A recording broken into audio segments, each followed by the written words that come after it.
Gagawa ko mga kabayan ng lumpia at saka siumay. Ito pakita ko sa inyo yung mga ingredients ko. Naman mga kabayan ng aking special siumay.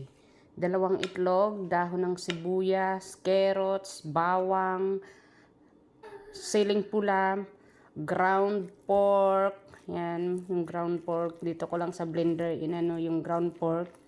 Hindi na ako bumibili ng giniling. Halo-haloin natin. Ito yung aking special siumay. Favorite ng asawa ko. Yan. Sarap yung maraming paminta. Lagyan ko naman ng garlic salt powder. Kunti lang. Lagyan ko ng seasoning. Parang magic sarap sa atin mga kabayan. Yan.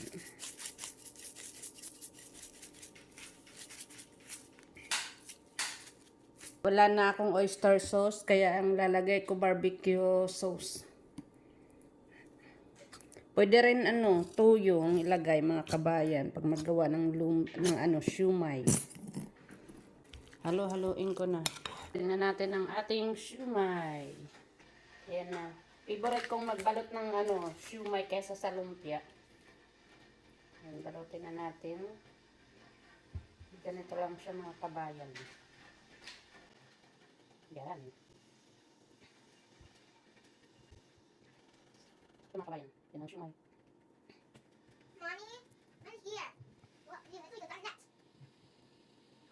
Gawa kong siumay mga kabayan. Yan para sa hapunan namin. Ito marami pa. Always. Ang dami ko pang babalutin. Ito lang muna para sa hapunan. Wrapper ko. Galing ng Pinas.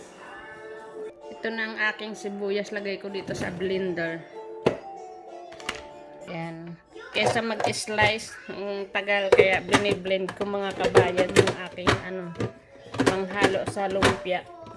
Karne mga kabayan, di na ako bumibili ng giniling ay blend ko na rin sa food processor. Kaya mahal ang giniling kaya nakakatipid pag ganitong ginagawa ko. Yan. Ngayon naman gilingin natin. Mas maganda pa to kay Pino. Pino na yung aking giniling. Yan. Yung may ganito food processor na panggiling. Lahat pwede dito, gulay, pagkain, karne. Ang aking carrots, yun, lalagay na natin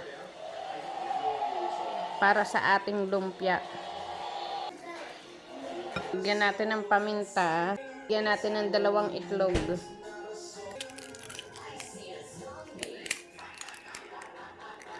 Lagyan ko ng seasoning mga kabayan. Lagyan ko ng Italian seasoning. Ang aking lumpia.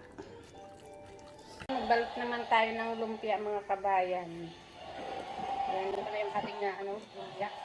Kamayin ko na lang kaya wala na akong gloves.